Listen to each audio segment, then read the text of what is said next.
در 2-3 شب قبل هم یک کار کاملا قانونی و مشروع بود। মধ্যপ্রাচ্যের আকাশ ও সমুদ্র আবারও টানটান। আন্তর্জাতিক গণমাধ্যমগুলোতে উঠে এসেছে যুক্তরাষ্ট্র আবারও তাদের এয়ারক্রাফট ক্যারিয়ার ও ডেস্ট্রয়ার জাহাজ সহ বিশাল বহর নিয়ে ইরানের চারদিকে অগ্রসর হচ্ছে। সমুদ্রপথে এগিয়ে আসছে মেগা ক্যারিয়ার জাহাজ গ্রুপ, যার সঙ্গে রয়েছে যুদ্ধবিমান, হেলিকপ্টার ও আধুনিক সব প্রতিরক্ষা ব্যবস্থা। অন্যদিকে ইরানও তাদের এমন সব প্রযুক্তি সামনে এনেছে যা আগে তারা কখনো সামনে আনেনি। এবার আমেরিকার বহরে দেখা গিয়েছে দুটি এয়ারক্রাফট ক্যারিয়ার, যেগুলো ইউএসএস জেরাল্ড আর ফোর্ডের মতো আধুনিক ক্যারিয়ার। এই শ্রেণীর জাহাজ প্রায় 55 কিলোমিটারের বেশি গতিতে চলতে পারে এবং একসঙ্গে 90টির বেশি যুদ্ধবিমান বহন করতে সক্ষম।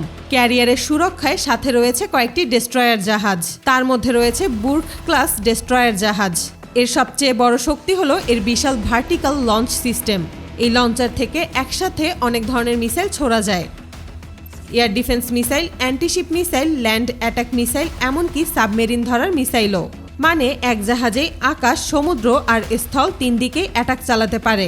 ক্যারিয়ারে দেখা গেছে F-16 এবং F-35 এর মতো মাল্টিরোল ফাইটার জেট। এগুলো প্রায় 1800 কিলোমিটার প্রতি ঘন্টা গতিতে উড়তে পারে। এই প্রতিটা যুদ্ধবিমান air to air missile, air to ground missile, এমনকি অ্যান্টিশিপ মিসাইল পর্যন্ত বহন করতে পারে। এদিকে ইরানের আকাশে উঠতে দেখা গেছে রাশিয়ার তৈরি আধুনিক স্পাইপ্লেন উর্ডা-2। এই বিমান মাটি থেকে প্রায় 17 কিলোমিটার উচ্চতায় উড়ে আশেপাশে কয়েক শত কিলোমিটারের মধ্যে নির্ভুল নজরদারি করতে পারে।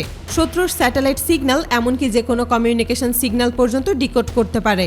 গোটা বিশ্ব জানতেও পারেনি এটা এতদিন ইরানের কাছে ছিল। ইরানের কাছে এয়ারক্রাফট ক্যারিয়ার না থাকলেও তাদের কাছে রয়েছে ড্রোন ক্যারিয়ার। এটাকে মোটেই হালকাভাবে দেখার সুযোগ নেই। ইরান তাদের সমুদ্রে শেষ কয়েকদিনে বেশ কয়েকবার এই ক্যারিয়ার নিয়ে মহড়া চালিয়েছে। এই ক্যারিয়ার একসাথে কয়েক শত ড্রোন নিয়ে চলতে পারে, আর ইরানের ড্রোন ক্ষমতার ব্যাপারে পুরো বিশ্ব খুব ভালো করেই জানে। এদিকে ইরান তাদের ডিফেন্স সিস্টেম আগের যে কোনো সময়ের তুলনায় অনেক বেশি বের করেছে। তাদের অন্যতম পরিচিত ব্যালিস্টিক মিসাইল হলো খাইবার মিসাইল। এটি মাঝারি পাল্লার মিসাইল, যার পাল্লা প্রায় 1400 কিলোমিটার পর্যন্ত বলে জানা যায়। জানলে অবাক হবেন, এর গতি প্রতি ঘন্টায় 3400 কিলোমিটারেরও বেশি। অন্যদিকে প্রথমবারের মতো ইরান তাদের দক্ষিণ মরুভূমিতে সেতজিল মিসাইল বের করেছে।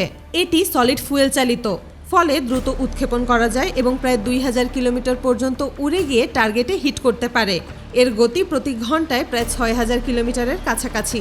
আকাশে ওড়ার সময় এটাকে একটা রকেটের মতো দেখায়। শুধু তাই না, ইরান তাদের আকাশ প্রতিরক্ষাও জোরদার করেছে। রাশিয়া থেকে কেনা জেসলন রাডার গুরুত্বপূর্ণ স্থানে মোতায়েন করা হয়েছে বলে খবর রয়েছে। এই রাডার 800 কিলোমিটারের মধ্যে থাকা যে কোনো কিছুকে ডিটেক্ট করতে পারে। এমনকি অনেক প্রতিবেদনে উঠে এসেছে এই রাডার স্টেলথ বিমান নির্ভুলভাবে ধরতে সক্ষম। কয়েকটি গণমাধ্যমে উঠে এসেছে বেশ কয়েকদিনে আকাশে টহল দিচ্ছে MiG-29 ফাইটার জেট।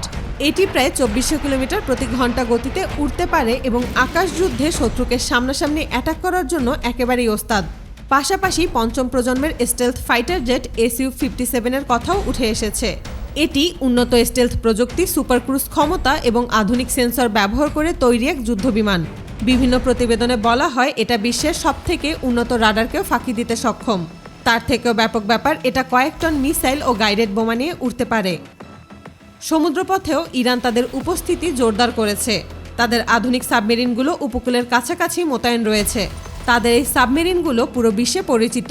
এগুলোকে বলা হয় ফাতেহ ক্লাস সাবমেরিন। বলা হচ্ছে এই সাবমেরিনের আধুনিক ভার্সনে হাইপারসনিক মিসাইল বহন করতে পারে। মানে এই মিসাইল সরাসরি পানির নিচ থেকে উড়ে গিয়ে কয়েক হাজার কিলোমিটার দূরের লক্ষ্যবস্তুতে নির্ভুল আঘাত করতে পারে। আর ইরানের এই সাবমেরিনগুলো নিয়ে সবথেকে বেশি আলোচনা হওয়ার কারণ হলো এগুলো কম গভীর জলের এলাকাতেও নিঃশব্দে ঘুরে বেড়াতে পারে।